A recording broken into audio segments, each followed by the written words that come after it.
Bom dia a todos. Primeiramente, eu queria desejar as boas-vindas a todos vocês que se juntaram à nossa discussão sobre o Plano Nacional de Fertilizantes, um tema que tem conexões diretas e profundas com o mundo da mineração, e já os nossos palestrantes aí vão poder falar um pouco melhor disso.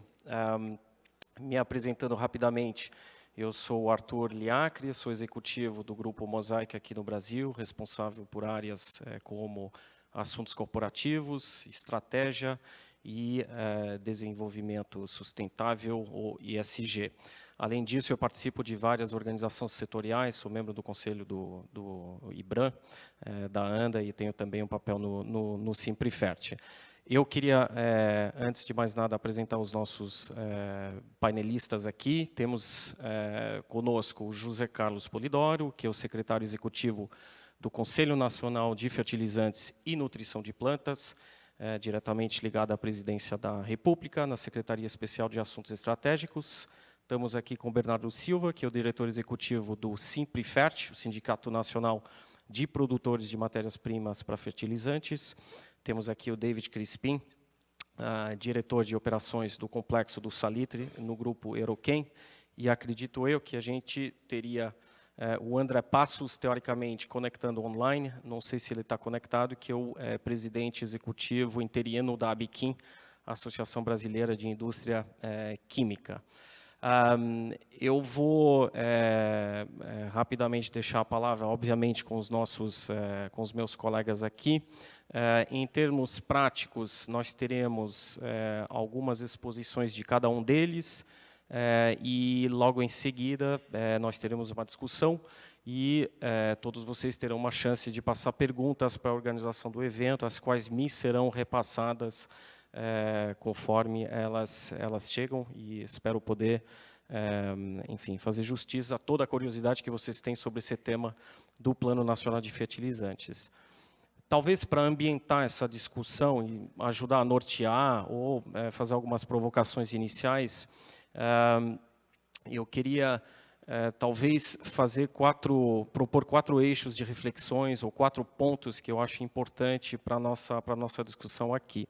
O primeiro são fatos e dados, né, sobre o mercado de fertilizantes no Brasil. O Brasil é o 4º maior consumidor de fertilizantes do mundo, né, depois da China, da Índia, dos Estados Unidos, com 2 características importantes. É que a demanda no Brasil nos últimos 25 anos, ela tem crescido muito mais rápido que no resto do mundo. A gente estima na casa de um aumento de 4% em média da demanda, contra 2% no resto do mundo.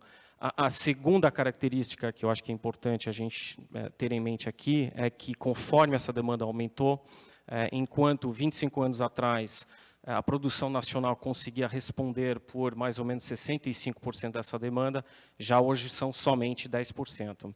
Em outras palavras, o Brasil tem sido cada vez mais dependente de importações, hoje depende em 90% de importações de fertilizantes ditos NPK, e não é muito difícil concluir que para cada macronutriente que tem cada dinâmicas de mercados distintas, os riscos são demultiplicados quando existem aí tensões que são de natureza comercial, logística, e a gente viu o quanto a geopolítica esse ano foi um fator importante. Então, essa é a primeira colocação que eu queria fazer.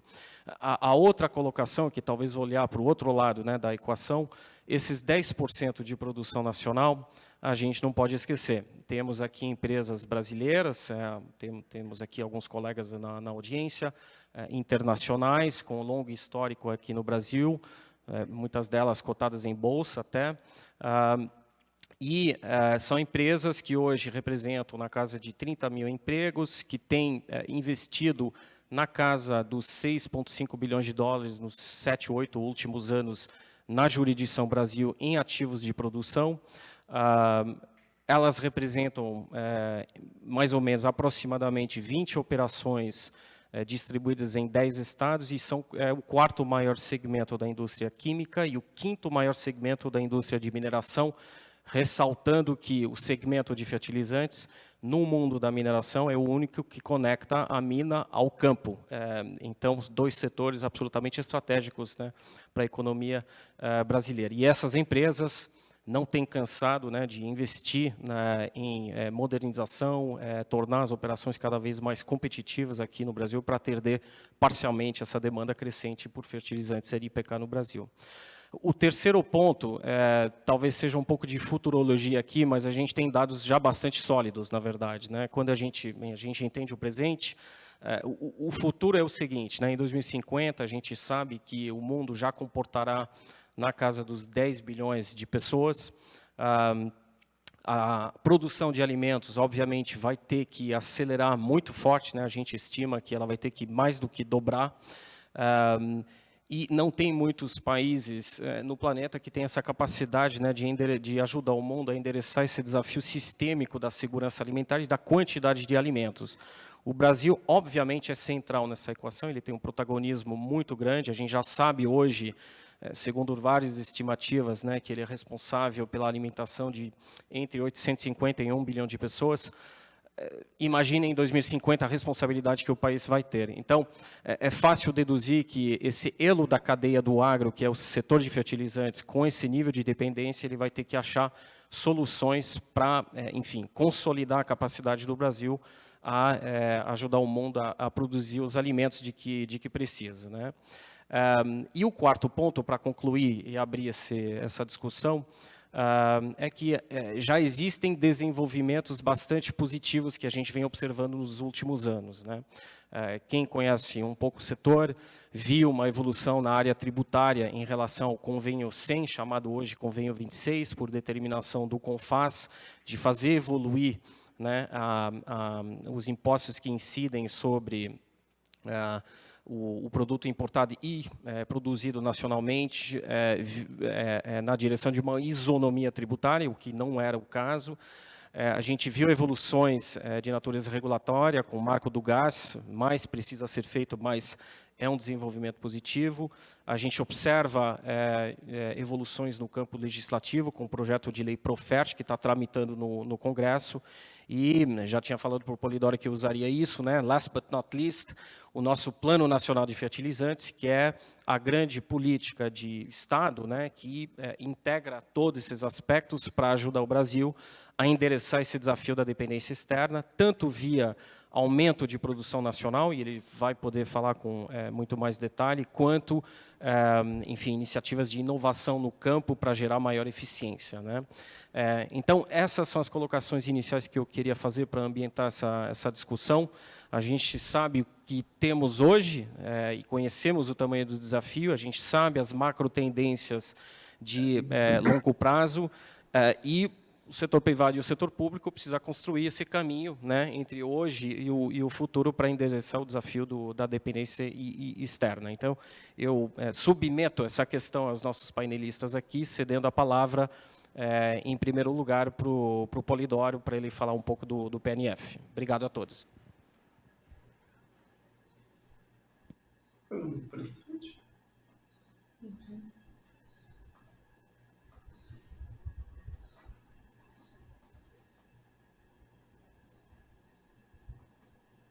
Quanto tempo que troca?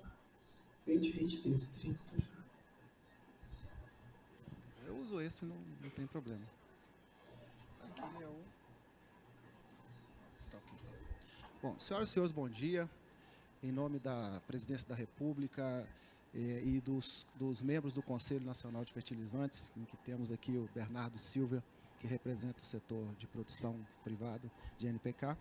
Nós agradecemos a organização do Exposibran pela oportunidade que temos aqui de tratar dois pontos, né, em que o primeiro é mostrar o quão importante é esse programa de Estado, né, para a sociedade brasileira e mundial, né, e também, evidentemente, aproveitar a oportunidade de trazer o que temos feito nos primeiros 6 meses dos 28 anos, né, de execução do Plano Nacional de Fertilizantes para o setor de mineração, que é literalmente o alicerce desse programa, né? Então, o que nós vamos expor aqui rapidamente, eu gostaria, primeiramente, porque muitos não conhecem a Secretaria Especial de Assuntos Estratégicos, rapidamente contextualizá-la e do porquê que a Secretaria Especial de Assuntos Estratégicos está na liderança desse programa, desse plano de Estado. Nós temos status de ministério, atendemos diretamente à Presidência da República e o nosso papel é pensar o Brasil e propor o futuro, né? Então, nós existimos por isso. Nós não somos como o Ministério da Agricultura setorial que tem mandato de atuar com as cadeias produtivas. Nós temos que fazer isso. Então, é da nossa obrigação assumir a responsabilidade de um plano como o Plano Nacional de Fertilizantes. Temos outros que são de áreas completamente diferentes, e aqui até eu aproveito o André Pessoa, que está virtualmente. Nós não vamos parar na questão da indústria química com os fertilizantes. Okay? Então, vocês sintam-se bastante à vontade para que a SAI seja demandada por assuntos que são complexos para a sociedade brasileira. Bom, qual foi a motivação para o Plano Nacional de Fertilizantes, né? Primeiro, que nós construímos nos últimos 30 anos, especialmente no Brasil, um cenário de tempestade perfeita, né, em que abriu-se uma grande janela de horizonte perfeita para o Brasil e a América Latina, em que, nos últimos 30 anos, o Brasil explodiu o consumo de fertilizantes, como o Arthur colocou, né, nós aumentamos em mais de 300% o nosso consumo em menos de 3 décadas. E isso foi feito com um encolhimento da indústria. Nós sofremos, como o Brasil todo sofreu também, principalmente na última década, uma desindustrialização. Então, o setor de fertilizantes, nesses últimos tempos, encolheu 30%. Né? Então, isso é um contrassenso para um país que tem como fundamento na sua economia a agricultura, né? Basicamente, o agronegócio. Então, portanto, é um cenário de extremo risco e nos trouxe, então, a importância estratégica. Mas, como eu coloquei, é uma oportunidade de reindustrialização incrível, porque foi colocado aqui pelo Arthur, o Brasil é 2, 3 vezes mais potente em aumentar o seu consumo de fertilizante, e firme, como está na segunda figura, né, o que não acontece na maioria dos países. E tem um motivo muito claro por isso, né, que fique bem claro. Não há agronegócio no Brasil sem fertilizante, porque a natureza dos nossos solos, como nós colocamos, a ex-ministra Tereza Cristina colocava muito bem isso. O Brasil é quase perfeito para fazer agropecuária, só não tem nutriente no solo. E isso a gente precisa colocar, pode colocar e sabe colocar, né? Mas nós temos que produzir nacionalmente para termos um equilíbrio, porque o Brasil é o único país do mundo, dos grandes protagonistas do agronegócio, que tem esse cenário de depender massivamente da importação. A maioria dos países exportam, né, tem dependência externa, mas tem uma produção nacional segura. É isso que nós chamamos de autossuficiência. E não produzir 100% do que consumimos. Nós estamos tratando de um mercado que é amador dizer que, né, para a commodity internacional, você produzir 100% é estratégico, né? Então, fique bem claro que nossos fundamentos são esses. E quais são as metas globais do plano? Vou fazer um resumo rápido para depois eu ir detalhando o que tem por dentro. A primeira coisa e fundamental, desde a década de 80, nós não temos um plano nacional para o setor. E nós só tivemos 2 planos, sendo que o segundo foi um desdobramento do primeiro, né? Naquela época, nós estávamos iniciando a indústria e ela foi totalmente estatal. E hoje ela é 100% privada, né? E por isso, nós precisaríamos de implantar uma governança que o setor carecia. É o setor complexo, ele não pode ser tratado unicamente pela indústria, que depende da mineração, que depende da regulação, que depende do financiamento e que depende do mercado consumidor, que são os agricultores. Então, nós implantamos a governança, né? O segundo é que nós temos claramente uma meta de que, em 2030, 2030, nós vamos ter que ter a produção nacional em 35%. Hoje ela é 10%. Né? É um compromisso nosso relativo ao convênio 100, né? E nós precisamos ter, isso é meta clara do plano, estamos buscando isso com muita força. A questão de assuntos regulatórios e tributários equacionada. Em 2030, nós não podemos mais ter os entraves que temos aí, todos aqui têm alguma questão a dizer, né, sobre entraves regulatórios, tributários, etc. Então, isso está sendo tratado firmemente agora, né? A melhoria de infraestrutura e logística, principalmente com o setor privado, entendendo que é um bom negócio, né, para fazer esses investimentos. E um dos pilares grandes é que o Brasil não é só dependente em produção de fertilizantes. Nós somos mais dependentes ainda em tecnologia de fertilizantes. 90% das patentes que são depositadas no Brasil, hoje, segundo o INPI, são produzidas fora do Brasil e defendidas, né, sendo depositadas aqui dentro. Nós precisamos tropicalizar a tecnologia de fertilizantes, porque nós somos um país que tem peculiaridades. E em 2050, nós queremos, como eu falei, né, temos uma dependência externa em torno de 50%, vou mostrar alguns detalhes. Nós queremos erradicar a dependência tecnológica.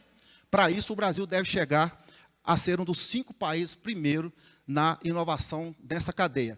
E é a inovação complexa, que o que mostra que quanto mais complexo o processo de inovação, maior é o aporte em renda, emprego, né, e impacto na economia. Desculpe, deixa eu retornar. Bom, ali do lado nós temos os gráficos que mostram essas projeções. É claro que no gráfico de baixo tem ali os cenários. Então, ali em amarelo, mais em cima, é se o nosso plano não der muito certo. Né? Então, é um cenário que não é muito promissor, né, em ter que 75% do N e etc. Agora, em verde é onde nós temos condições, né, de avançar. Percebam que o potássio nós podemos, com a exploração do potássio que nós temos na Amazônia, Sergipe e também aqui em Minas Gerais, com inovação, né, nós temos uma gigante reserva de potássio que hoje não é explorada em larga escala, que são os potássios silicáticos, mas é uma reserva imensa que a inovação pode trazer, e o Brasil pode sim ter excedentes para exportar, inclusive para a América do Sul. Né? Então, é nesse nível que nós estamos tratando o plano, por isso ele precisa ter 28 anos.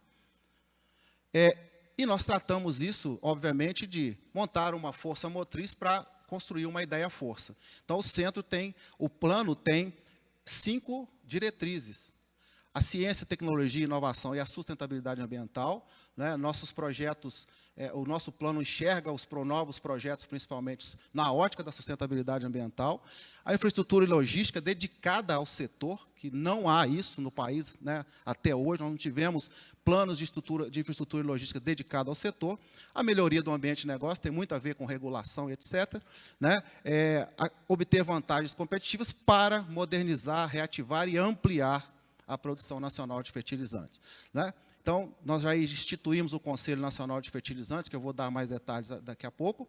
Né? É uma política federal, mas ela precisa se refletir no território onde ocorre. Não adianta eu ter uma política federal que não reflete lá no Ceará, que não reflete em Minas Gerais, dentro da política do Estado. Né? E chega até nível municipal. Né? Além disso, essa pode ser a oportunidade de mostrar que essa cadeia é o alicerce da principal atividade econômica do país. Obviamente, o setor privado é que vai ser o grande drive, né, o driver desse movimento. Né? E, voltando a dizer, nós teremos 7 eleições presidenciais no período de vigência do Plano Nacional de Fertilizantes. Então, é óbvio que é um plano de Estado, não é um plano de governo. Né? Bom, aqui um ponto importante que o Arthur chamou a atenção é a governança. Primeiro ponto, é uma governança público-privada. É óbvio que ela tem uma maior parte de componentes do setor público, e a responsabilidade de fazer funcionar as cadeias é do governo, é do Estado. Né? Mas nós temos aqui 3 representantes do setor privado, a indústria e os produtores rurais, né? Que estão extremamente ativos nesse conselho, porque dentro do conselho nós temos 4 câmaras técnicas, que é onde a coisa funciona, onde os debates são intensos, os encaminhamentos para a plenária do conselho acontecem. 2 delas são lideradas pelo setor privado, né, pela Simplifert, ANDA e a Absolo. Então, vocês percebam que é assim que a governança tem que ser, né? E é dessa forma que ela está sendo conduzida. Aqui, pessoal, desculpe a densidade de informação, eu quis fazer isso de propósito, porque nós extraímos isso do Plano Nacional de Fertilizantes e essa apresentação ficará disponível para vocês. Mas eu queria deixar claro algumas ações que estão funcionando e a relação delas com as metas. Por exemplo, nós, na ciência, tecnologia e inovação, que é o primeiro eixo desse plano, né, nós já temos aí um impacto direto na inovação em que fertilizantes organominerais, que é uma tecnologia nacional, brasileira, tem mais de 200 empresas no Brasil produzindo, e que 1/3 desse produto é NPK mineral, né, produzido pela indústria tradicional de NPK, ela teve um aumento de 80% da demanda por conta da visibilidade, né? Nós tivemos uma meta de, depois de quase 10 anos, sem ter um centavo diretamente voltado à ciência e tecnologia do setor público para desenvolvimento tecnológico de fertilizantes, nós previmos aí 20 milhões captados por ano, só do governo federal, por meio dos órgãos que estão ali descritos. Nós já disponibilizamos para empresas e instituições de ciência e tecnologia 160 milhões. Isso é um movimento do Plano Nacional de Fertilizante, fazendo com que as peças se encontrem, né? Então, o governo do Estado do Rio de Janeiro, né, ao perceber esse movimento, propôs a criação da primeira sede do Centro de Excelência em Fertilizantes, que foi uma demanda do setor privado, é a ligação do que o privado não consegue fazer e do que o público não consegue fazer para a inovação acontecer, é o famoso scale-up, né? E o Rio de Janeiro se propôs a fazer o primeiro. Nós teremos pelo menos mais 5 no Brasil inteiro, né? Então, isso é movimento. Existe uma lei estadual que prevê isso no estado do Rio de Janeiro. Então, isso já está no Amazonas e outros lugares. E assim por diante, pessoal, vocês percebam que, por exemplo, a Embrapa existe há 50 anos. É a primeira vez que ela fez uma caravana específica para fertilizante. O que é caravana? Nós hoje estamos aí em algum lugar do Brasil, parece que no Centro-Oeste, são 50 pontos, em que nós vamos fazer o quê? Ajudar o produtor a aumentar a eficiência no campo de todos os produtos e tecnologias que já estão no mercado. Sabe o que significa isso? Nossa meta é aumentar em 20% o fósforo. Nós queremos, com a caravana, aumentar em 10% o NPK nesse ano. Isso significa $1 bilhão dentro da fazenda, em economia para o produtor, que sofreu tanto com o preço, que foi naturalmente aumentado por as questões extracampo aqui do setor, né? Então, isso está no campo hoje, isso está funcionando hoje no Brasil, né? Em termos de infraestrutura e logística, vocês, né, Bernardo, Arthur e todos os colegas aqui, sabem que nós, no governo, fomos demandados, olha, vamos dar preferência para a entrada de carga de fertilizante nesse período de crise. E isso foi feito. Isso precisa de governança. É uma ação simples? Mas muitas das vezes não acontece se não tiver alguém no Estado agindo imediatamente para que isso aconteça. E nós faremos isso o tempo todo, né? Nós temos uma equipe dedicada para que isso aconteça, né? E assim, por exemplo, existem 2 iniciativas, até não tão relevantes em termos das grandes obras ferroviárias do Brasil, mas tem o Porto Açu e um Porto Seco de Varginha, em Minas Gerais, que querem fazer as ferrovias com o setor privado. Por quê? Porque interessa ao negócio, né? E nós estamos fazendo o quê? Fazendo com que o Estado faça a sua parte, né? E tem alternativas para isso tudo. E, no aspecto de melhoria do ambiente de negócio, eu queria deixar bem claro que todos aqui sabem dos problemas regulatórios, né, que nós enfrentamos para o setor. Então, aqui nós tivemos aí o projeto de lei 3507, que é o PROFERT, que já está pacificado no Congresso Nacional, será votado e certamente será aprovado, que é um projeto de desoneração para os investimentos no setor. O convênio 100, agora 26, né, que todos vocês já sabem, nós estamos fazendo uma força-tarefa para que todos os estados, principalmente os estados que têm potencial para a produção de fertilizantes no Brasil, adotem o convênio 100, ou convênio 26, conforme foi pactuado no CONFAS, para que isso realmente tenha uma isonomia tributária e nós tenhamos estímulo à produção nacional e desfaçamos essa distorção que foi criada pelo próprio governo, quando isentou os fertilizantes importados de taxas federais, né, e estaduais. Não é isso? Então, estamos aí bastante fortes. Uma coisa importante, nós tivemos, agora mesmo, está tendo uma reunião na Casa Civil da Presidência da República para tratar de um dos projetos fundamentais do Brasil, porque nós temos uma indicação do comitê que nós chamamos de PPI, né, e o Comitê Técnico de Minerais Estratégicos, que precisa de uma ação em mais alta instância no Brasil, em um dos casos que nós estamos buscando para aumentar a produção nacional. Então, é disso que nós estamos falando, está acontecendo agora lá em Brasília. Ontem nós estávamos com outro grupo resolvendo outras questões, unindo as partes, né? Sociedade, governo, setor privado. Vamos conversar sim e vamos resolver, porque o interesse do Brasil não é simples. Nós não podemos alimentar esses bilhões de pessoas que nos esperam sem ter uma governança correta no país. E eu clamo muito ao setor de mineração, que é muito forte, muito organizado, e já está nessa luta há muito tempo, né, porque a mineração realmente tem muitas questões contrárias, sobretudo na sociedade, sobretudo depois dos acidentes que aconteceram recentemente com alguns empreendimentos, mas isso tem que ser colocado de interesse nacional. e não de interesse setorial. É isso que eu chamo vocês a nos ajudarem a fazer com que o Confert continue crescendo e se fortificando cada vez mais. Né? Eu já vou chegando mais próximo do fim, mas eu queria colocar que tem inúmeras ações. Nós estamos trabalhando com a questão do gás natural, em que 3 reuniões, com a ANP, com a Petrobras e com o IBP, que vocês conhecem, né, Instituto Brasileiro do Petróleo. Nós estamos vendo que o setor petroleiro não sabia da demanda firme de gás natural que nós temos no Brasil se nós tivermos 3, 4 fábricas, que não chega nem a 50% da nossa demanda de fertilizantes se nós tivermos mais 3, 4 fábricas. E aí, quando eles conhecem isso, falam, e o tipo de gás que eu tenho que te entregar? A especificação é a mesma do gás que eu tenho que entregar para a cozinha, para o veículo? Não! Os técnicos da ANP perceberam que não. Muda a lógica completamente até dos investimentos. O que precisou disso? Quantos reais gastamos com isso? A minha sola de sapato e de mais alguns funcionários públicos que ganham muito bem para isso. Eu, pelo menos, não tenho nada reclamado do que eu recebo. Né? Sou muito feliz com isso.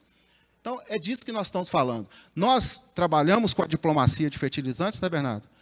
Para que não faltasse fertilizante. Foi um trabalho silencioso, com inúmeras embaixadas, diplomacias, viagens, etc., para que produtores, algum que estiver nos assistindo aí, não deixasse de ter fertilizante. Nós podemos dizer, não vai faltar adubo esse ano. Muito provavelmente, ano que vem, nós vamos continuar na mesma força, porque nossa produção não vai aumentar suficientemente até ano que vem. Né? E, bom, por fim, não menos importante, pessoal, nós temos aí um grande desafio, que é isso que tem a ver com o setor de mineração.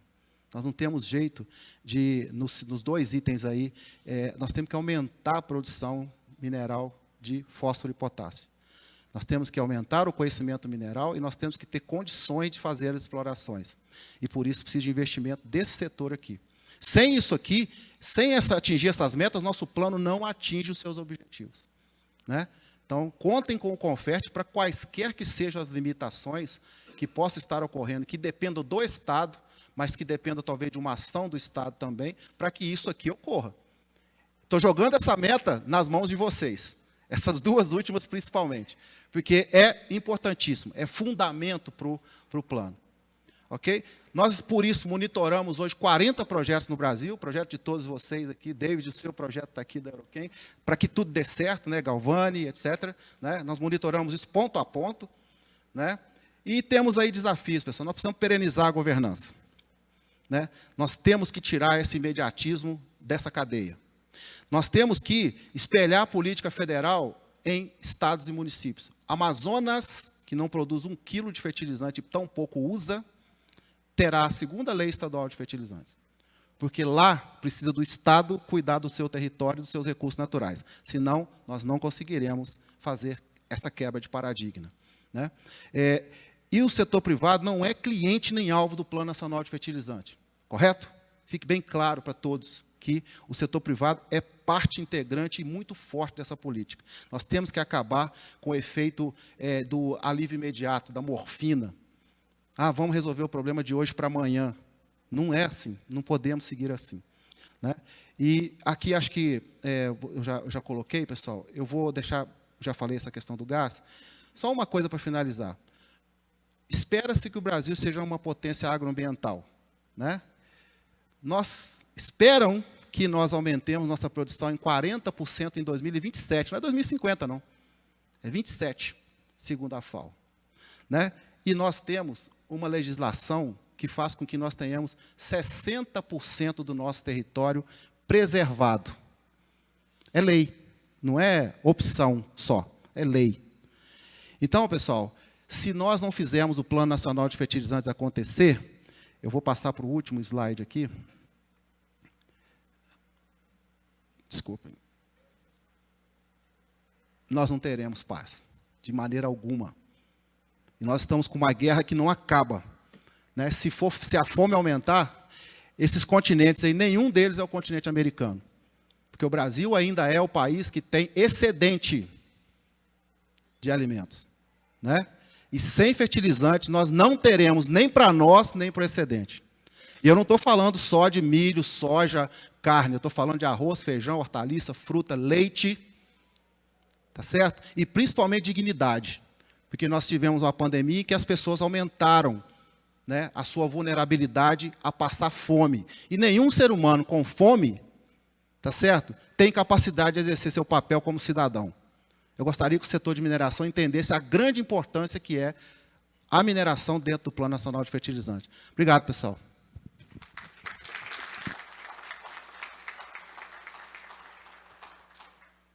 Muito obrigado, Polidoro. Excelente exposição sobre o contexto mundial, contexto nacional, premissas, objetivos, modelo de funcionamento do PNF.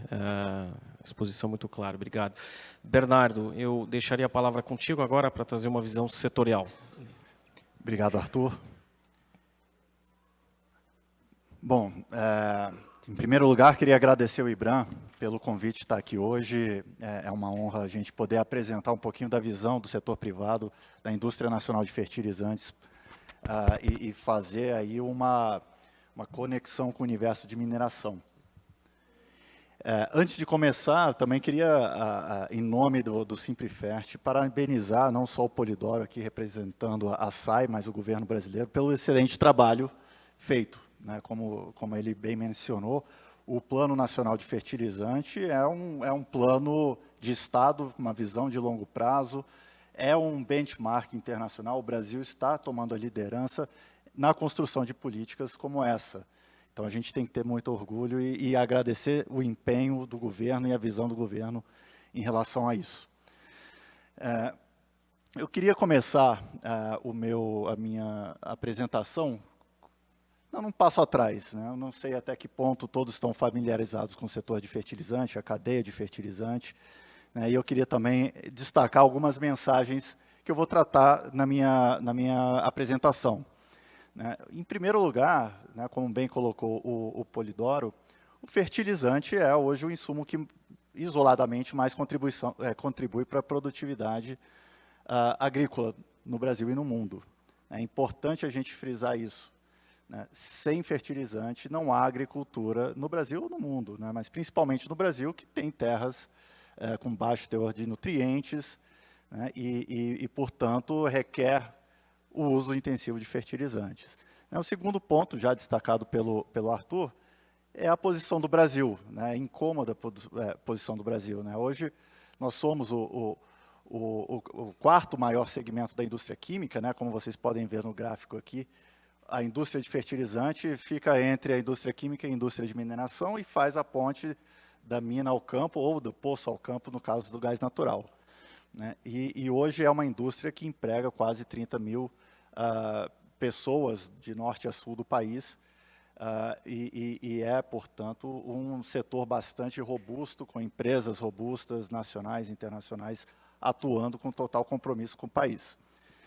A gente tem visto ao longo dos últimos meses, principalmente, né, o que muitos na imprensa estão chamando de crise de fertilizantes. Né? Mas o problema de fertilizante não nasceu com a invasão da Ucrânia, não nasceu no ano passado, nos últimos dois anos com a pandemia. É um problema estrutural, já que há bastante tempo vem assolando o país, e com o Plano Nacional de Fertilizante a gente visa reverter esse quadro. Tá? O Brasil vem, obviamente, pelos dados que o Arthur apresentou no início, vem chamando bastante atenção. Investidores internacionais estão apostando no Brasil, não só porque tem um mercado pujante consumidor, né, somos o quarto maior consumidor do mundo, né, mas que temos aí as reservas minerais para explorar, temos os insumos e o conhecimento minerário, geológico e agronômico para isso. Né. Então, as empresas têm um compromisso de longo prazo com o Brasil, têm investido bilhões de dólares aqui. Né. Por fim, o Plano Nacional de Fertilizantes, ele tem dois aspectos muito interessantes. Né? Um é esse diagnóstico da situação, né? O ponto de partida, quais os problemas e o que a gente precisa endereçar e colocando ações, objetivos, metas bastante claras de médio e longo prazo. Aqui, eu queria também destacar esses dois gráficos. Um deles já foi até apresentado pelo Polidoro, mas nunca é demais frisar, né, o quão importante é o fertilizante para o Brasil e para o mundo. Né? No caso do mundo, né, estudos já indicam que o fertilizante, o uso de fertilizante na agricultura é responsável pela alimentação de metade da população global. Né? Ou seja, sem fertilizante, metade da população global estaria passando fome. Né? E no caso específico do Brasil, no gráfico à direita, a gente tem aqui a indicação de como os fertilizantes vêm agregando e aumentando a produtividade do agronacional. Né? Então, como eu já destaquei, o fertilizante é o grande responsável por isso e, novamente, sem fertilizante a gente não conseguiria ser a grande potência agrícola que somos e com o futuro que a gente vem visualizando.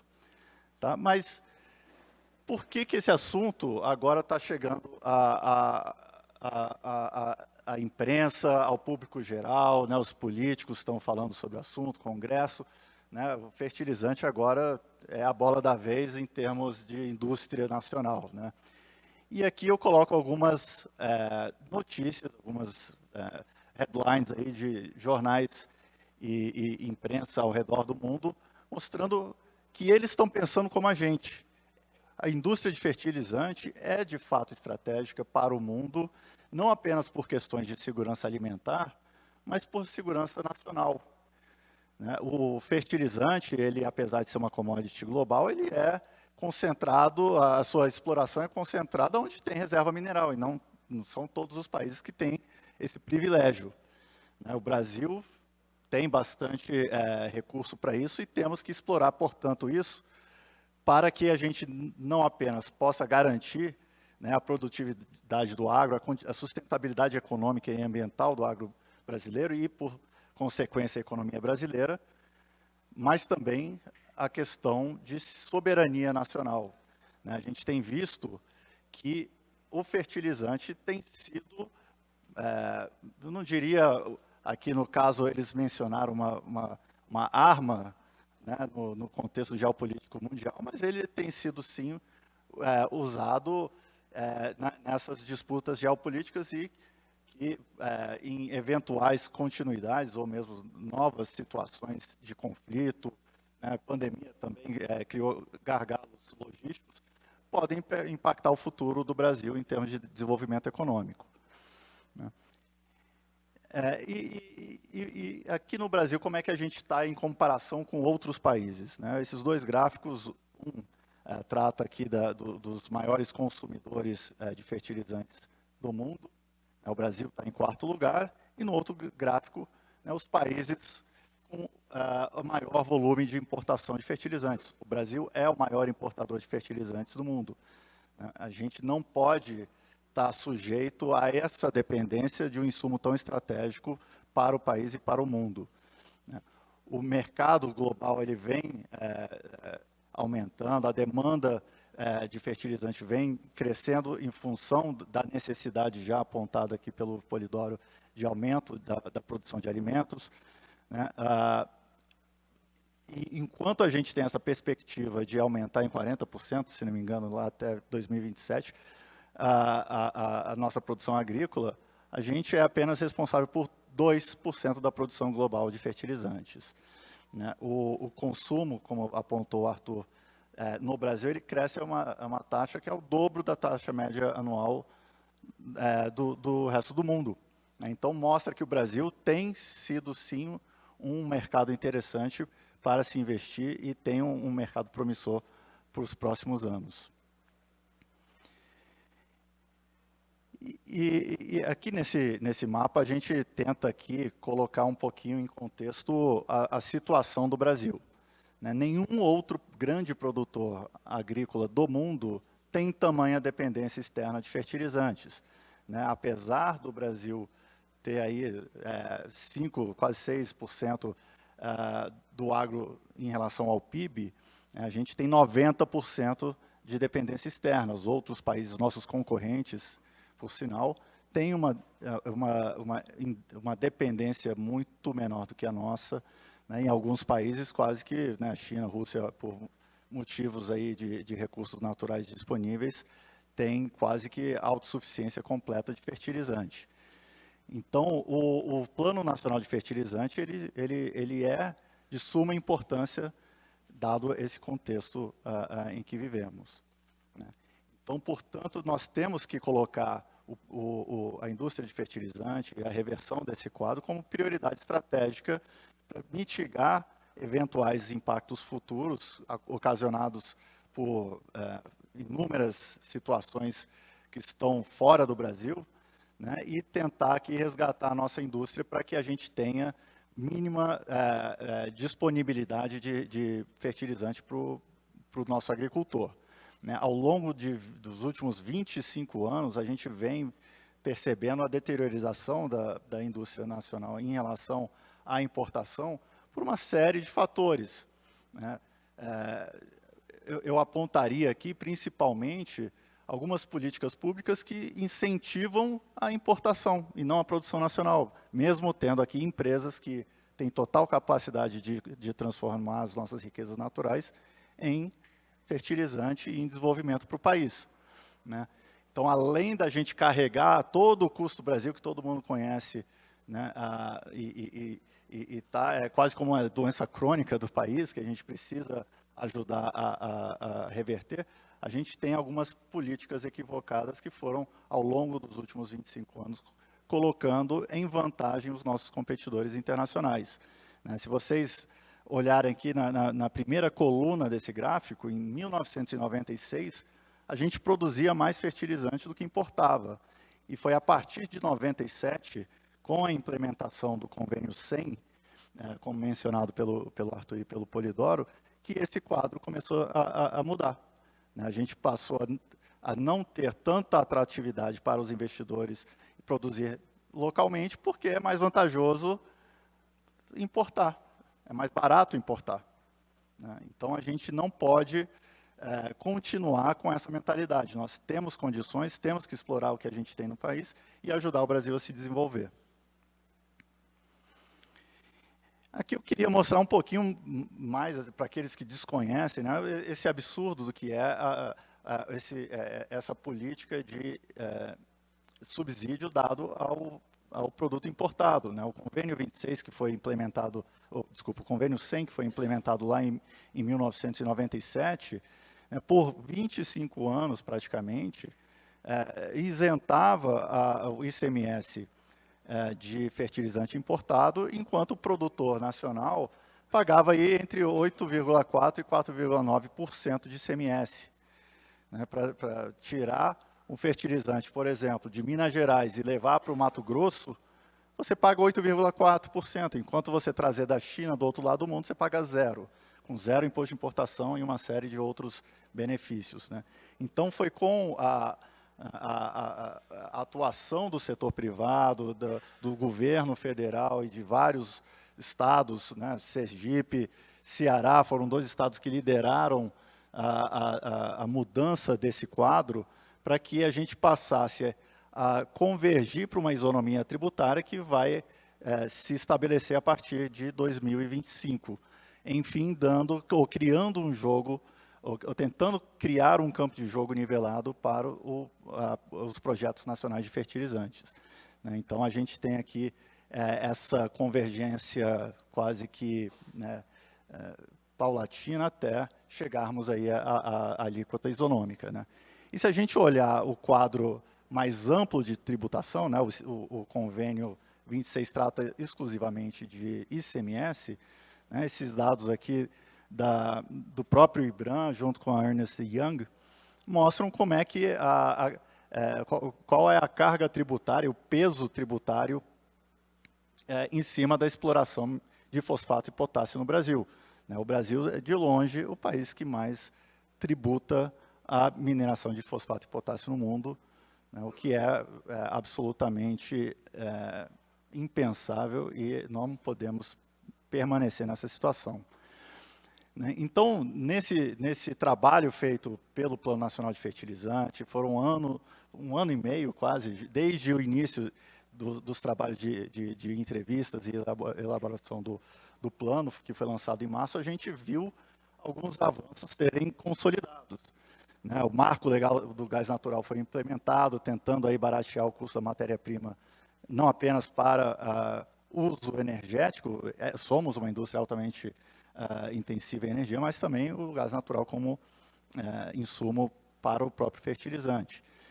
Hoje, por exemplo, o André deve explorar um pouquinho mais na fala dele a questão do gás natural, mas hoje a gente tem praticamente o triplo do valor praticado no restante do mundo, né? Nós temos que alterar esse cenário.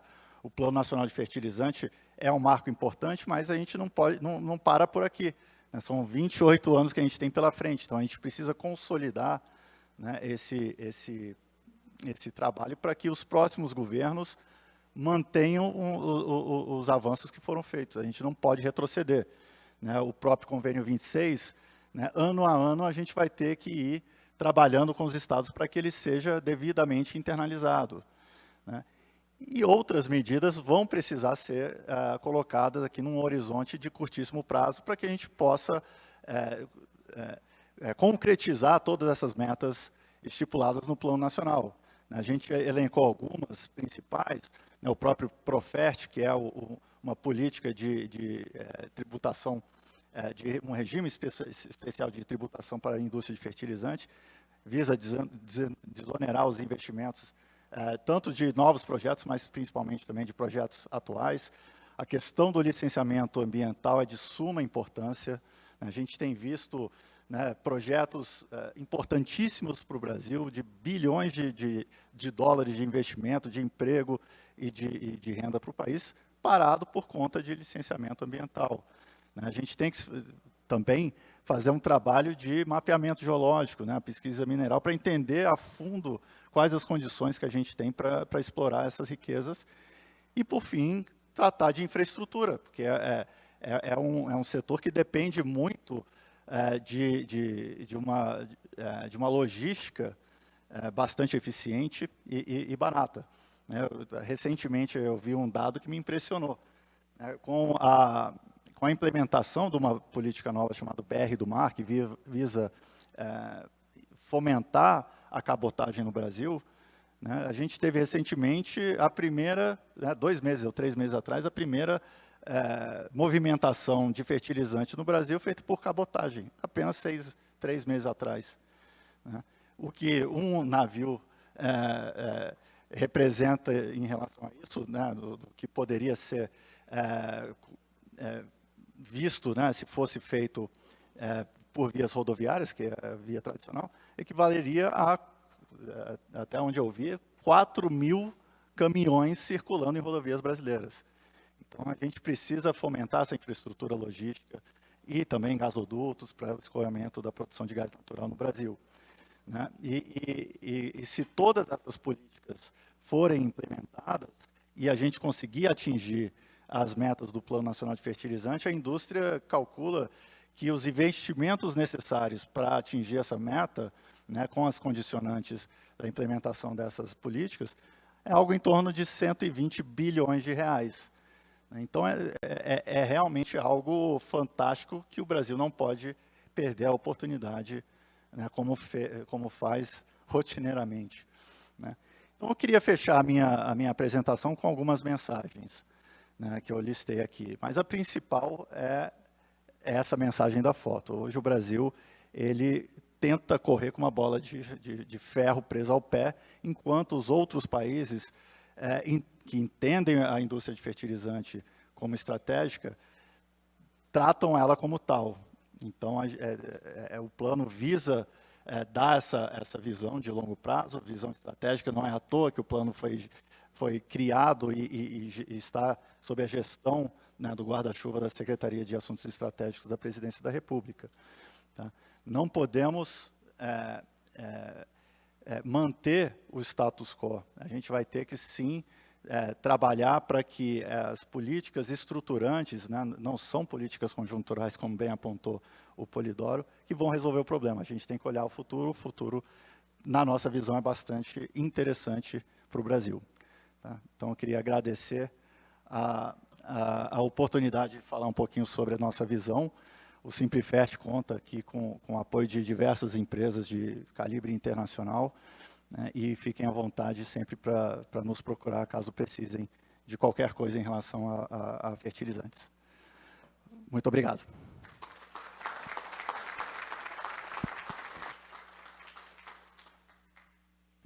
Obrigado, Bernardo.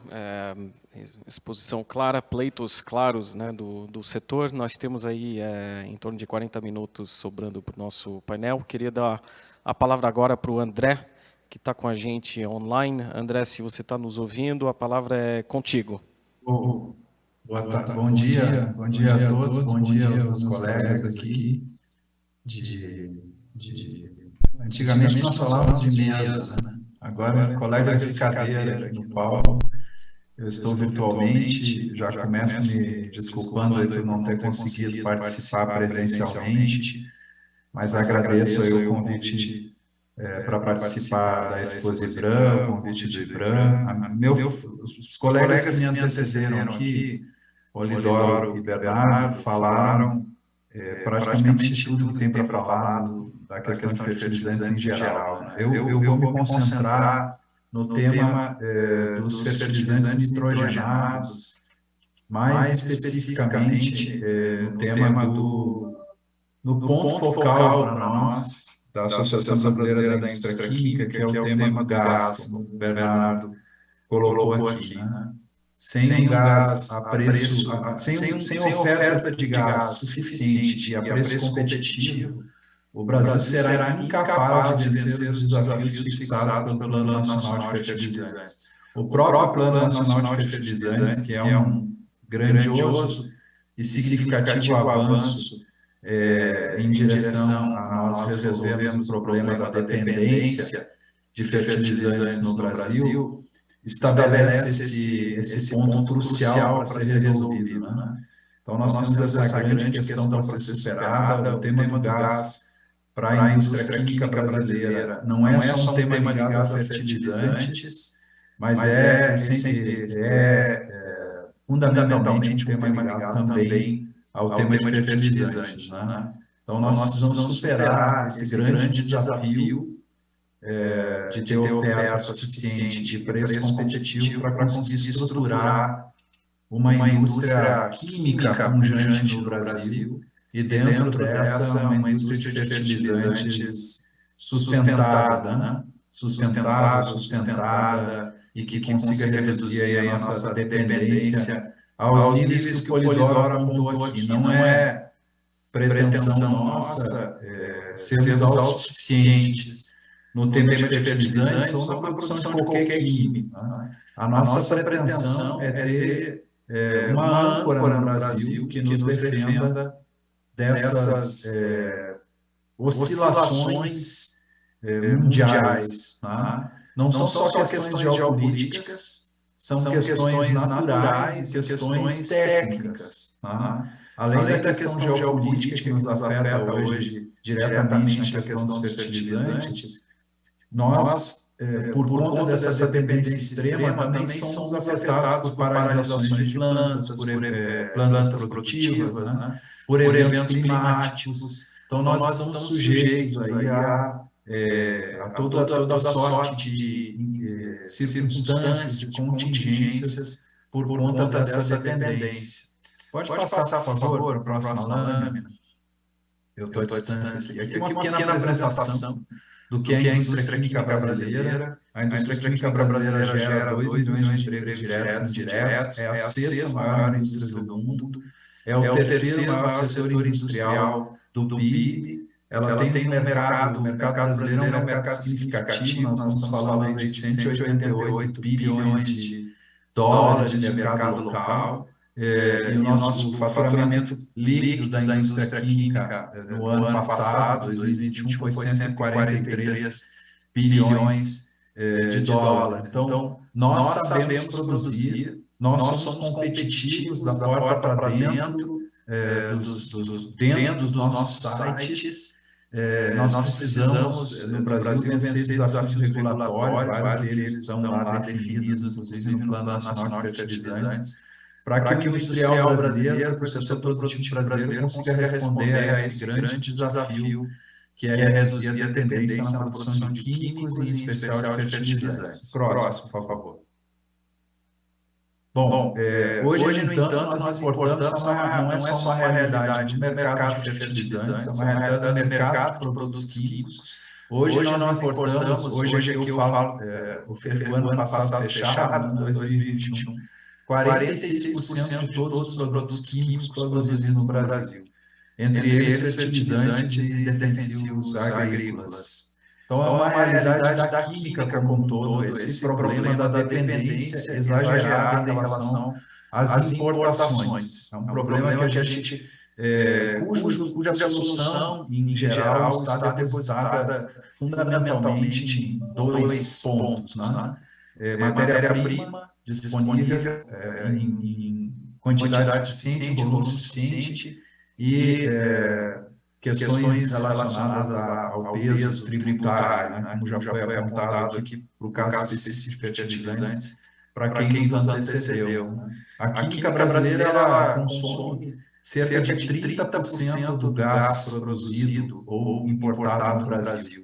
Ela é o maior consumidor, seja como fonte de energia, seja como matéria-prima, né? O que é o caso de fertilizantes, né, que utilizam o gás tanto uma como noutra situação. Antes de passar para o tema específico do gás, como um caminho necessário para que a gente consiga, de fato, ter investimentos em unidades produtoras de fertilizantes nitrogenados no Brasil, eu quero voltar um pouquinho naquilo que o Bernardo falou, né? Naquela árvorezinha do NPK, né?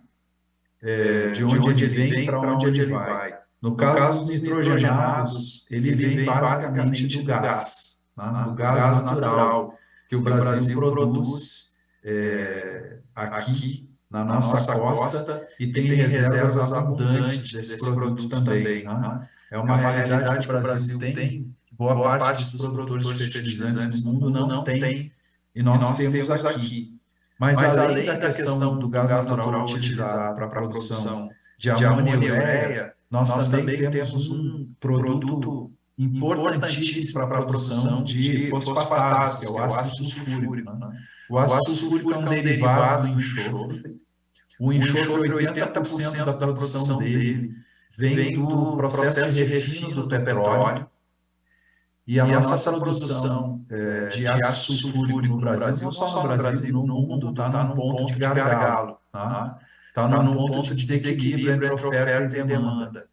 Então, o tema do refino no Brasil também passa a ser um tema central, né, para ficar ainda no modo tradicional de produção de enxofre. Né? Então, esse é um desafio que a indústria química está alertando, também está na ordem do dia, e pode ser um problema sensível para a produção de fosfatados.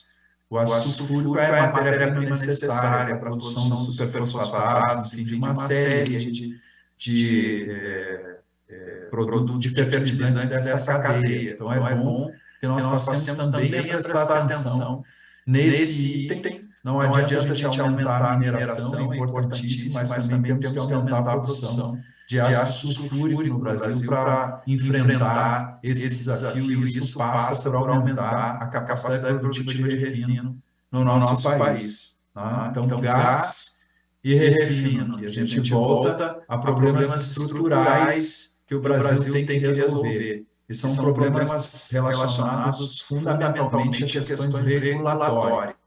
Passar para o próximo slide, por favor. Aqui a gente tem uma ideia dos investimentos feitos na indústria química nos últimos anos, né? Que desde o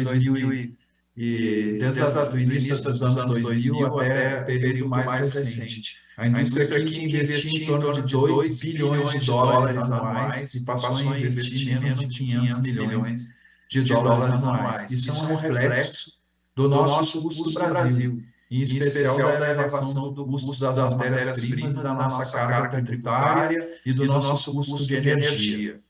Nós temos projetos de investimento, as empresas que produzem, não só na área de fertilizantes, mas também na área de produção de químicos básicos, tem projetos em gaveta, projetos prontos, No caso de fertilizantes, por exemplo, já tem 2 unidades que estão inacabadas, que podem ser retomadas, uma em Três Lagoas, outra em Uberaba, em Minas Gerais, avançadas até certo ponto, que podem ser retomadas rapidamente reconstruídas a partir da solução que a gente vai apontar aqui na sequência. Pode passar, por favor. Aqui os senhores têm uma ideia da importação, né, de fertilizantes e bens intermediários. Os meus colegas que me antecederam aqui trouxeram números suficientes sobre esse ponto. Eu só queria ressaltar que esse tema da importação se acelerou muito no último período, em função de questões geopolíticas, mas a perspectiva que a gente tem é que essa aceleração não vai reduzir por conta do estancamento da produção nacional e da aceleração, felizmente, da produção no nosso agronegócio. Então, para os senhores e senhoras terem uma ideia, nos últimos 12 meses, nós importamos 24 bilhões de fertilizantes e seus intermediários. E ano passado foram importados 16 bilhões no mesmo período. Então, a gente tem uma elevação aqui de 50% nas importações de fertilizantes nesse curto espaço de tempo, aos preços que todos nós conhecemos aqui. Né? Nós estamos importando gás, sob forma de ureia, gás que nós temos no Brasil. E que dominamos também a tecnologia de produção, ou seja, não há nenhuma necessidade do Brasil de despender parte dos 105 bilhões de superávit do agronegócio na importação de fertilizantes e seus intermediários, ou seja, de cerca de 100 bilhões de superávit do agronegócio, mais de 30% é despendido só nesse componente aqui. E defensivos também nós tivemos, que é o próximo slide, nós também tivemos uma elevação de 50% nas importações de defensivos nesse mesmo período, de 6 bilhões em 2021, no período de janeiro a agosto, para 9 bilhões também nesse período recente. Então, são dados alarmantes, todos nós conhecemos. Eu abordei apenas um aspecto aqui. Os meus colegas aí, Polidoro e Bernardo, de Batalha, também trouxeram elementos nesse sentido que mostram que essa é uma solução necessária, um problema que exige uma solução rápida no nosso país. Pode passar para o próximo, por favor. O próximo. Aqui são resinas termoplásticas que a gente também usa no agronegócio, como, por exemplo, tubulações para irrigação. Então, a gente também está sofrendo, também são, algumas delas derivadas do gás natural. Então, também a gente está sofrendo aqui com importações desse tipo, né, no nosso país. Bom, eu vou falar um pouquinho agora, o tema que para nós é um ponto fundamental aqui, né, que é o tema do primeiro ponto, que é o tema tributário, né, os tributos no Brasil para a indústria química, não é diferente da produção de fertilizantes, que faz parte da indústria química, hoje estão na casa dos 43%. Em média, no mundo, os tributos que incidem sobre a produção química são 25%. 20% nos Estados Unidos, que é o nosso principal concorrente aí, no que diz respeito à produção de químicos. Né? A gente está, como disse bem o Polidoro, avançando agora mais rapidamente no tema do Profert. Mas é importante também a gente entender que as indústrias químicas são integradas, em geral, como é o caso das nossas associadas, por exemplo, Nigel, ela não produz só o fertilizante, ela produz também metacrilatos, polímeros. Então, a carga tributária que incide sobre esses produtos também afeta o resultado final e a capacidade de investimento dessas indústrias químicas que são integradas, quando fornecem também para o agronegócio. Então, nós tivemos aí a extinção de um regime que reduzia a carga tributária do setor químico e ajudava também no CAPEX e no OPEX, nos custos fixos, custos variáveis, custos de investimento na indústria química. E também estamos vendo aí o Profert avançar, mas é preciso que ele avance num ritmo forte para que a gente tenha perspectivas aí de redução de custo tributário para o próximo ano. Né? Houve também um veto no Congresso Nacional a um estímulo que estava na medida provisória do regime especial da indústria química para investimentos no setor de fertilizantes. Né? Então, eu passo ao segundo ponto que eu queria abordar. Não há possibilidade de produção, de investimento na indústria de fertilizantes nitrogenados sem se resolver a temática do gás.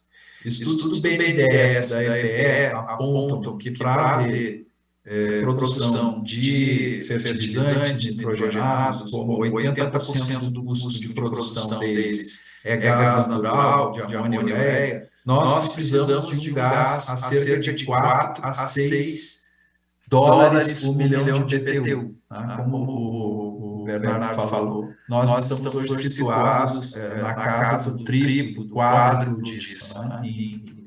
Desconsiderando os efeitos da pandemia, da pandemia e da crise internacional. Bom, quais são os gargalos para investimento? Como eu disse aqui, o gargalo para investimento, do ponto de vista de fertilizantes nitrogenados, é dispor de gás natural, disponibilidade firme, contratos de 15 anos, no mínimo, né, de longo prazo, ter a oferta suficiente e ter o preço com referência internacional, né, nos principais mercados, especialmente no mercado americano. Hoje o que a gente está vendo é uma redução da capacidade competitiva brasileira severa. Recentemente, nós importamos gás natural, inclusive, liquefeito, a 50 dólares o milhão de BTU no Brasil, colocando dentro do sistema de distribuição de gás natural no Brasil. Né? Por favor, pode passar a próxima lâmina. Estou acelerando um pouquinho, são 40 minutos que a gente tem. A próxima, por favor. Tem palavra? Por favor, a próxima lâmina. André, simplesmente aqui, sem querer interromper o bom raciocínio, eu queria deixar uns 10 minutos para perguntas no final. O David vai também expor. Se você conseguir fechar nos próximos 3, eu agradeço. Tá bom? Então, hoje o preço de gás no Brasil médio está em torno de 30 dólares e 55 centavos o milhão de BTU ao consumidor final industrial. A maior parte disso é o preço da molécula, cerca de 17 dólares e 81 centavos hoje. E o preço no Citygate chega a 19,91. Então, a gente tem um preço a ser resolvido, uma oferta a ser resolvida da molécula. Pode ir para a penúltima, por favor, para a penúltima lâmina. O tema a ser resolvido aqui é o tema do preço da molécula, da oferta do gás e do preço da molécula de gás natural no Brasil. Para isso, a gente precisa de investimentos rapidamente, iniciar investimentos nos gasodutos de escoamento, que levam das plataformas até a unidade de processamento de gás natural, onde é feita a separação. Meu colega Polidoro aqui falou rapidamente do tema da especificação do gás na Polidoro. Não é qualquer a necessidade de uma unidade que separe as frações de hidrocarbonetos constante do gás natural, separe metano, etano, propano para uso na indústria de fertilizantes. Então, é preciso que a gente faça investimentos na rota, conclua os investimentos na rota 3 de escoamento, gasoduto rota 3, no gasoduto 4, 5 e 6, para aumentar a oferta de gás natural, que hoje está nos nossos campos, sendo reinjetada. Hoje nós reinjetamos cerca de 66 milhões de metros cúbicos de gás natural nos nossos postos por falta de infraestrutura de escoamento, principalmente. Para vocês terem uma ideia, o consumo brasileiro total são 76 milhões de metros cúbicos por dia. Então, nós estamos injetando praticamente uma demanda inteira atual de gás natural nos nossos postos de petróleo. É preciso resolver esse tema da reinjeção, regulá-lo adequadamente para que a oferta aumente. É preciso retomar os investimentos em gasodutos de escoamento, unidades de processamento de gás natural. Investidores para isso há. E tenho certeza que a estrutura institucional também agora existe, especialmente a partir da definição do Confert.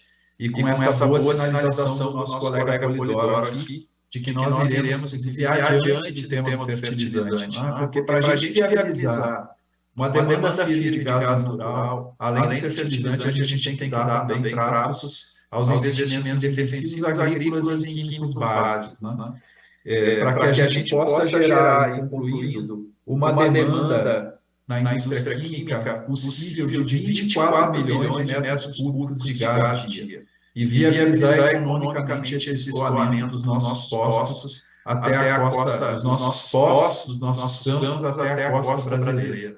A demanda existente, a questão agora é a gente viabilizar a oferta de gás natural que viabilize pelo menos 3 ou 4 plantas de fertilizantes no próximo período. E essas plantas podem ser realizadas em 4, 5 anos, se nós começarmos a definir em paralelo os investimentos no suprimento firme de gás natural. É isso que eu quero agradecer a todos. Foquei no tema do gás aqui, porque é um tema relevante para a indústria de fertilizantes e nitrogenados no Brasil. Muito obrigado.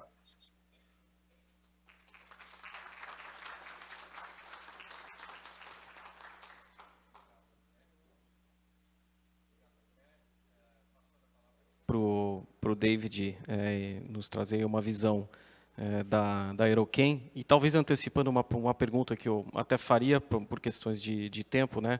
Se na visão dele ele enxerga uma iniciativa que o PNF deveria priorizar, né? Aproveite para posicionar aqui as suas ideias, tá bom? Obrigado. Obrigado, Arthur. Como o Arthur já comentou, meu nome é David Crispim, eu sou aqui diretor de operações da Aeroquem Salitre, vou trazer um pouquinho do que a gente tem lá na Aeroquem, mas primeiro eu queria agradecer, né, ao IBRAM pelo convite, motivo de muito orgulho para a gente estar aqui, participar desse painel tão importante, né, dentro da conjuntura nacional brasileira, e agradecer aí ao presidente Raul Jugman pelo convite. Então, falando um pouquinho, né, de Salitre, eu começo o primeiro slide aqui falando um pouquinho da Aeroquem. Eu acredito que nem todos conhecem. E sou eu que mudo, gente, espera aí. Aqui.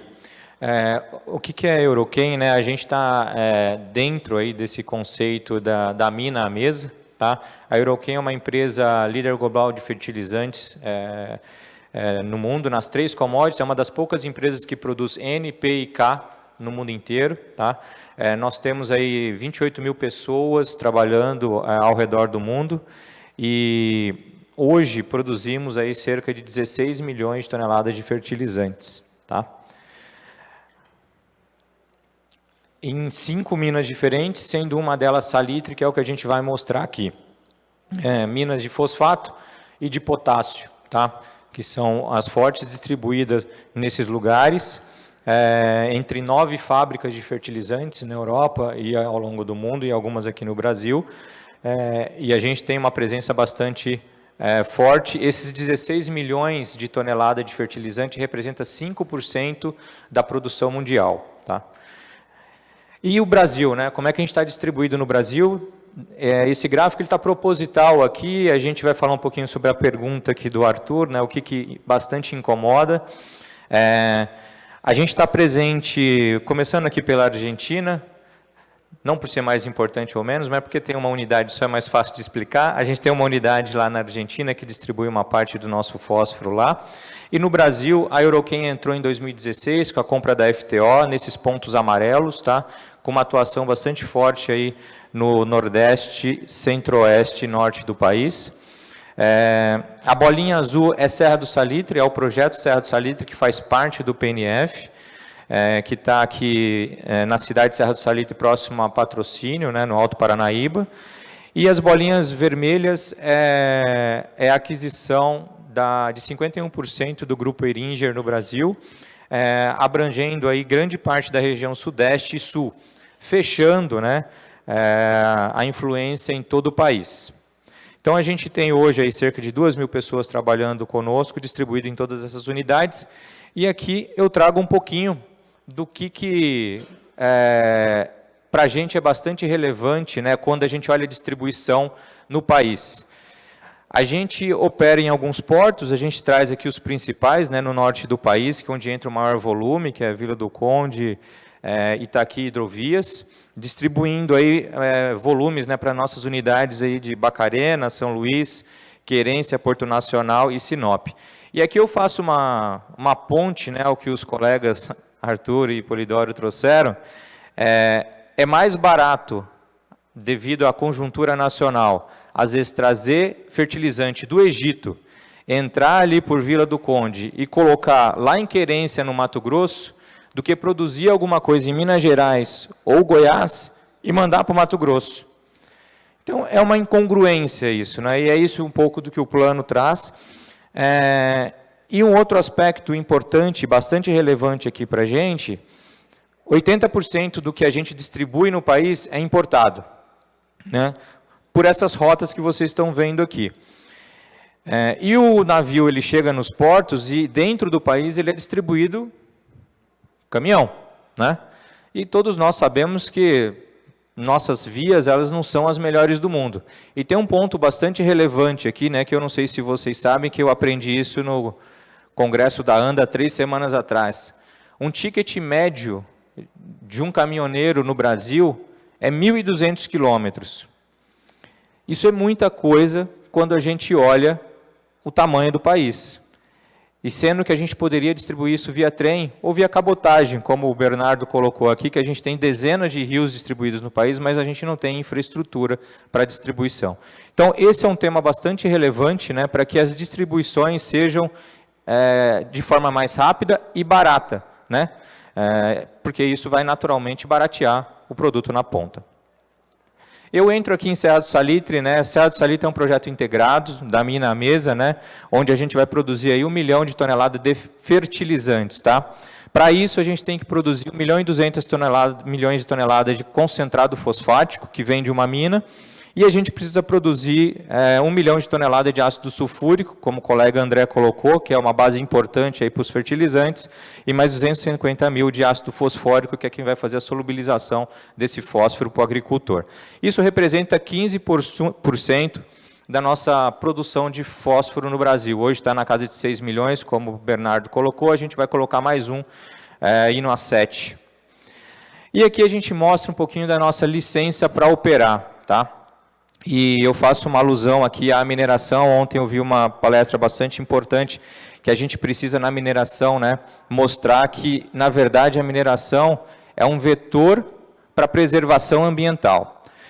E por que eu digo isso, né? Serra do Salitre acho que é um grande exemplo. Nós impactamos uma área, é lógico, nós temos uma área relativamente grande aí de 1.000 hectares entre mina e complexo industrial, mas a gente tem mais 2.000 hectares de preservação, que a gente preserva. E, além disso, a gente tem alguns outros impactos, que a gente chama realmente a nossa licença para operar. A gente construiu uma escola em Serra do Salitre, através do quê? De um diálogo com a comunidade, né? Foi criados alguns GTs na comunidade, entendido as necessidades e construído a escola. A gente tem um horto florestal que fazemos doações de muda para recuperar nascentes de fazendeiros na região. Isso já foi impactado em diversas áreas melhoradas. Enfim, isso aqui nos dá a nossa licença para operar em Serra do Salitre de uma forma que a gente espera, né, e quer ter um impacto positivo. E aqui, voltando, entrando um pouquinho no que os colegas já falaram, e eu não vou aprofundar tanto, né, mas esse gráfico traz para a gente a nossa demanda por food commodities, né? Soja, milho e cana, né? Olhando para o Brasil de uma maneira bastante forte. E a gente vê que entre a crise e sai crise, a demanda continua aumentando. Por quê? Porque o número de pessoas no mundo continua aumentando, todo mundo tem que comer. Como o Arthur disse, 10 milhões de pessoas em 2050, hoje a gente tem 7 e alguma coisa, o número vai continuar subindo. Então, independente da crise que existir, existe uma crise paralela silenciosa, né, que os colegas já falaram, que é a crise da segurança alimentar. E aqui eu faço a The Economist, né, trouxe isso nesse século aí, 2007, 2008, nos momentos das crises, quando as commodities aumentam bastante de preço, agora também em 22, por causa do Covid, a própria guerra, né, o conflito geopolítico acontecendo. Mas o que acontece? Existe uma demanda crescente porque o número de pessoas é maior, força a demanda por fertilizante, força o preço subir e mais pessoas não têm como comer. E aí, como é que a gente resolve, né? Como é que a gente equaciona tudo isso? No Brasil, a gente tem esse vetor, que é o Plano Nacional, que a gente espera, né, que enderecem as principais temas do Brasil. Um deles eu coloquei aqui, que foi a questão logística, que para a gente, do ponto de vista de distribuição, ele é fundamental e a gente precisa atuar.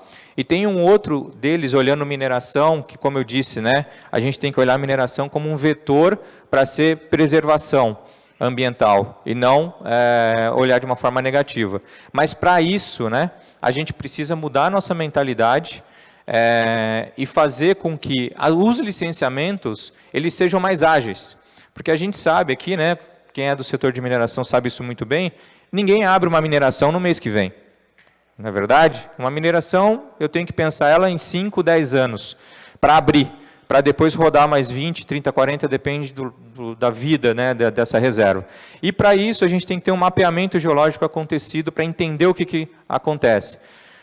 Qual o investidor que vai fazer isso se a gente não tem velocidade em licenciamento, se a gente não tem clareza, né, dos regulatórios para ter um ambiente de negócio favorável? É mais fácil importar do Egito e de qualquer outro lugar, traz aqui, vende e sai mais barato. Então a gente precisa mudar essa mentalidade para que a gente consiga aí sustentar o segundo posição de exportador de grãos do mundo e ser o celeiro do mundo, como todos falam, né? E reduzir aí a nossa dependência, né? Salitre vai reduzir a dependência de consumo de fertilizante no Brasil em 15%, porque a gente vai aumentar essa produção. E isso é bastante relevante. Precisamos de mais salitres por aí, em fósforo e potássio, né? E em gás natural, para que a gente consiga ter uma dependência menor nos próximos anos. E a gente espera que o PNF, né, dentro desses fatores aí que acho que os colegas aqui explicaram muito bem, consiga endereçar até 2050. Tá bem? É isso. Deixo aqui com Arthur e para perguntas, muito obrigado.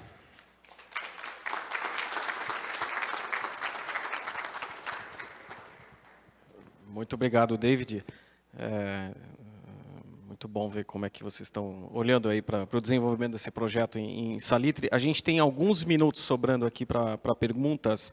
Eu recebi algumas aqui que eu direcionaria para o Polidoro. Nós temos aqui uma pergunta sobre como o Plano Nacional de Fertilizantes contempla o desenvolvimento da rochagem e de remineralizadores de solos. Eu até conectaria também com essa questão, né, de como ele contempla o PNF, né, essa questão da inovação e das cadeias emergentes, né, para a produção nacional e aumento de eficiência no campo. Eu até gostaria de emendar com uma outra pergunta aqui, que não tem nada a ver com isso, mas que eu acho que talvez seja algo que o segmento gostaria de saber, né? A gente está num ano de eleições, obviamente, e a pergunta seria como é que o nosso setor enxerga a continuidade, né, do PNF nesse contexto. Então, eu deixo essas duas perguntas contigo por enquanto. Obrigado. Obrigado pelas duas perguntas. A primeira é muito oportuna, porque o Plano Nacional de Fertilizantes, como eu mostrei para vocês, eles têm ali 5 engrenagens, né? E como o David acabou de colocar, e uma delas é a ciência, tecnologia, inovação e sustentabilidade ambiental. Baseado nisso, nós já ousamos construir um cenário de priorização daquilo que nós chamamos de cadeias emergentes, né? São aquelas tecnologias, produtos, processos, né, e serviços que estão em desenvolvimento, em franco crescimento no Brasil, mas que precisam de um aporte, seja para a sua evolução tecnológica, seja para o seu aumento da oferta, né, e etc. Então, nós construímos uma uma área inclusive é um grupo, é uma câmara técnica chamada cadeias emergentes.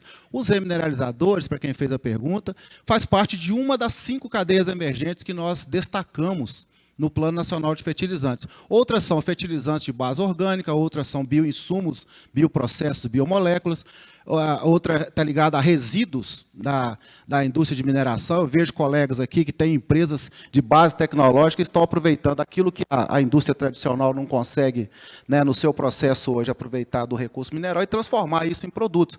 Então, além disso, tem a parte de inovação tecnológica em data mining, etc., e são as 5 cadeias emergentes. Então, nesse caso dos remineralizadores, no Plano Nacional de Fertilizantes, nós, ao discutir na Câmara Técnica como trataríamos especificamente a evolução dessa cadeia, estimularíamos o uso, né, nós detectamos em conjunto que é uma cadeia nova, foi em 2016 a regulamentação, e são novos insumos, e como todos os outros, como nós fizemos com calcário, com fosfato natural e com o próprio NPK, precisa de um aporte forte de pesquisa, desenvolvimento e inovação.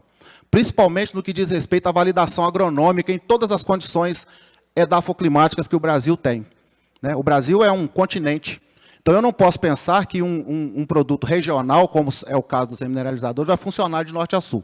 Então nós temos, hoje em construção, um programa robusto de PDI, né, para que foquemos na validação agronômica, impacto ambiental, para que depois nós estimulemos essa cadeia dentro daquilo que é de interesse para o agricultor, né? Não adianta nós pularmos etapas. Então, o agricultor precisa de produtos que tenham eficiência agronômica comprovada. Nós temos uma legislação já montada, que isso é fundamental, né? Mas nós precisamos entender que é uma cadeia que o nome é emergente, né? Ele deixa bem claro que vou fazer um paralelo com os bioinsumos. Hoje tem uma tendência de todo mundo produzir, crescer micro-organismo na fazenda e sair usando para controlar a praga, para estimular a nutrição de plantas. Isso é um tiro no pé tremendo se não for bem feito, se não tiver validação e base científico-tecnológica, porque daqui a pouco você está colocando patógeno, tanto para o usuário quanto para a planta. É o mesmo paralelo.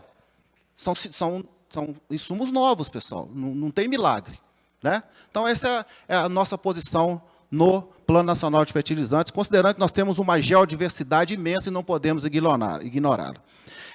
Sobre a questão do que o Arthur colocou, né, é uma pergunta muito importante, e nós deixamos bem claro, isso eu falo pelo nosso presidente do Conselho Nacional de Fertilizantes, que é o almirante Flávio Rocha, nosso secretário especial de Assuntos Estratégicos. Ele nos convocou 9 órgãos federais, mais 3 do setor privado, né, além dos estados, representação dos estados, para construirmos um programa de Estado, e não um programa de governo. Então, sem sombra de dúvida, o plano ele está posto para funcionar independente de períodos eleitorais, que quase que todo ano ocorre no Brasil em alguma instância, né? E a grande vantagem que nós estamos vendo no plano é o entendimento de todos os elos da cadeia, que eu tenho certeza que posso falar isso, porque o Bernardo é prova disso, que é um dos membros do Conselho Nacional de Fertilizantes, de que só tem um jeito muito objetivo desses impactos eleitorais, por exemplo, não influenciarem um programa de Estado. Não é só o PNF, tem outros programas de Estado que funcionam independente de períodos eleitorais. É a mobilização do setor que está envolvido naquele plano. Então, aqui nós temos a mineração, a indústria, né, não devemos ter, se tivermos poucos agricultores, nós temos a ciência e tecnologia, dada a pergunta que eu recebi. Nós precisamos deixar bem claro que o plano interessa à sociedade e ao setor. Esse é o melhor antídoto a qualquer solavanco eleitoral.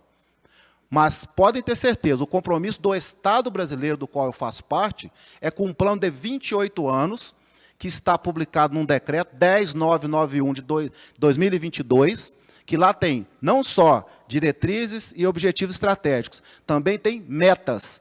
E compromisso de meta, não sei se todos sabem, nenhum gestor público pode fazer se ele não tiver certeza que alguém vai cumprir, né? Porque ele pode ser responsabilizado. E nós podemos ver que no decreto, isso não é uma carta de intenções.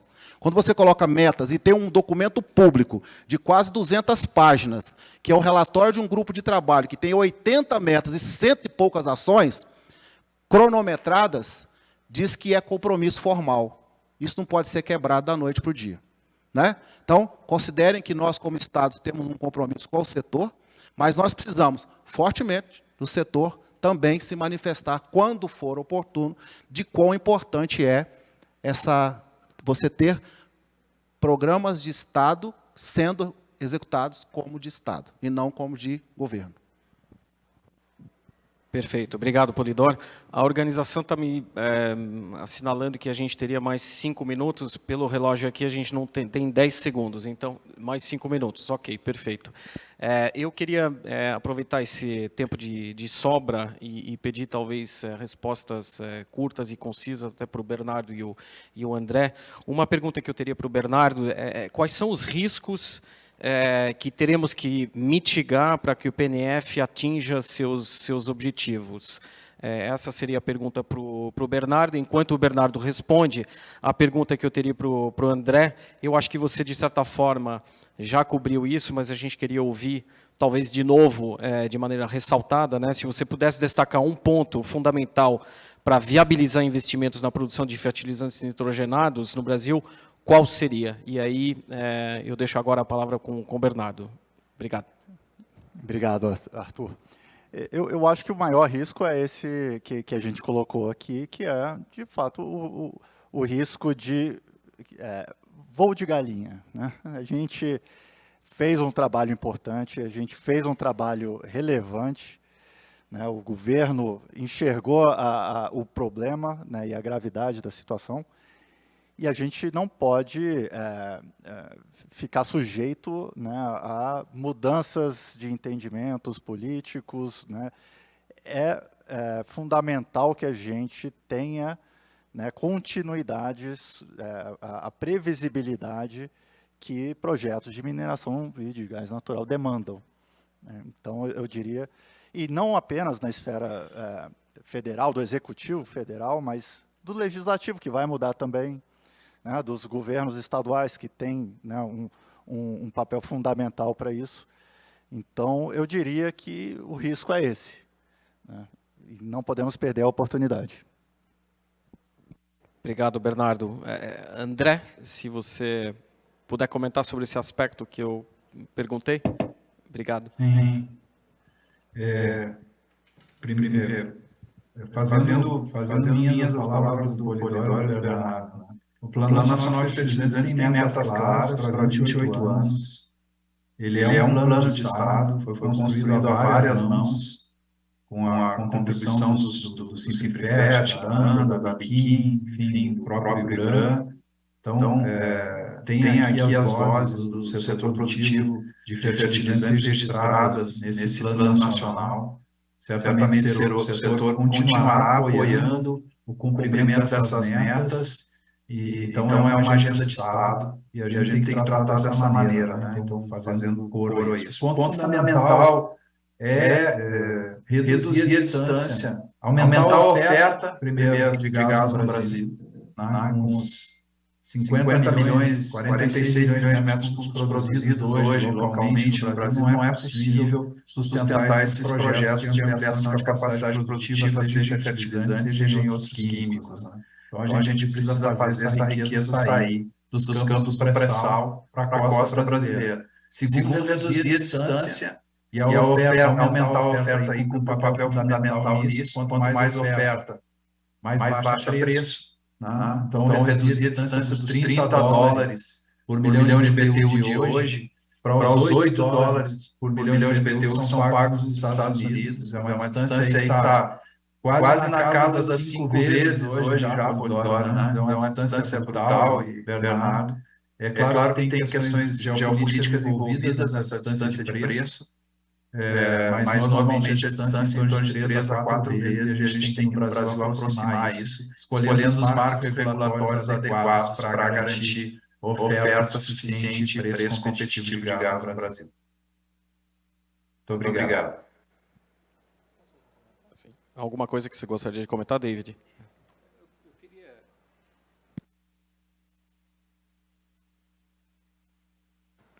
Tá? Só um comentário, né, sobre a importância do plano, né, Arthur. Eu acho que só o fato de termos um plano, né, eu aprendi na minha vida que sempre que a gente quer fazer alguma coisa, faz um plano, né, coloca lá a ação, responsável e data, que acaba saindo, né. Claro que às vezes não sai conforme você escreveu no plano, mas é um direcional para que aquilo ocorra. Então, eu entendo que o fato de termos um plano, né, com metas claras, tem lá acho que mais de 150 ações, né, quase 200, distribuídas ao longo de um tempo, né, até 2050, mas tem 2025, 2030, 2040, o que precisa ficar pronto, o que não precisa, eu acredito que já é um avanço bastante importante, né? E que, claro, agora a gente precisa monitorar isso e garantir que grande parte daquilo aconteça. Então, eu acho que só o fato de termos um plano e traquear esse plano, né, monitorar, ele já é um avanço fundamental que não aconteceu desde a década de 80, né, Polidoro? É isso. Obrigado, David. A gente chegou ao final do nosso painel sobre o Plano Nacional de Fertilizantes. Gostaria de agradecer a presença de todos vocês. Agradeço também pela qualidade e clareza das apresentações que foram feitas, o Polidoro, o Bernardo, o David, o André, que está conosco online. Participei recentemente de uma discussão similar, né? Se eu puder concluir, tem 3 grandes eixos que eu vejo aí em uma visão compartilhada. Senso de urgência, senso de realidade, mas uma visão que esse trabalho tem que ser realmente muito bem integrado entre a iniciativa privada e o setor público. E eu vejo que o PNF endereça isso, né, com uma governança muito robusta, como bem explicado pelo Polidoro. Então é isso, muito obrigado a todos e um excelente dia.